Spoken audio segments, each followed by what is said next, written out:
Hi, my name is Emily Wilborn, and I'm a chemistry major graduating in the year 2018. And I'm Nick Lauer. I'm a biochemistry student of the same year.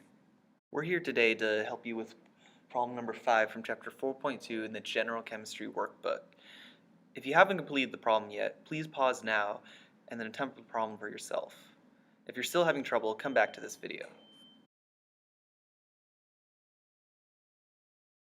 According to the problem, we have 14 grams of sodium chloride along with 100 milliliters of 2 molar silver nitrate.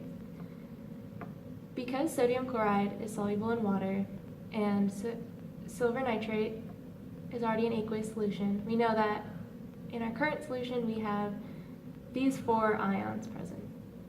With these 4 ions in solution, we know that these are the 2 possible ionic compounds that could be forming the precipitate. We know that sodium and nitrate ions tend to be soluble in water. Therefore, we can look at silver chloride. Chloride also tends to be soluble in water, however it does have a few exceptions, one of which is silver. Therefore, silver chloride must be the precipitate. So now we know that AgCl is going to be the precipitate that we're looking for.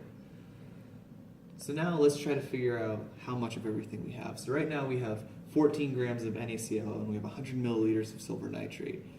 But that doesn't really help us when trying to compare this. So let's go ahead and put everything into moles. So now we know how many moles of each we have. So we can look at this and see what the limiting reactant is.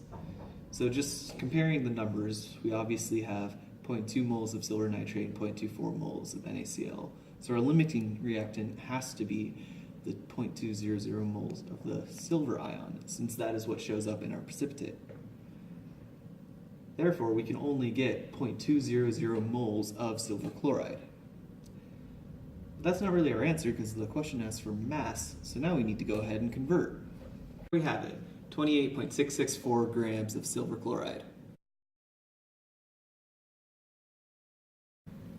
In part B, the question asks how much of which compound we need to add in order to push the reaction to completion. Since we know that silver nitrate is the limiting reactant, we will therefore have leftover chloride ion in solution.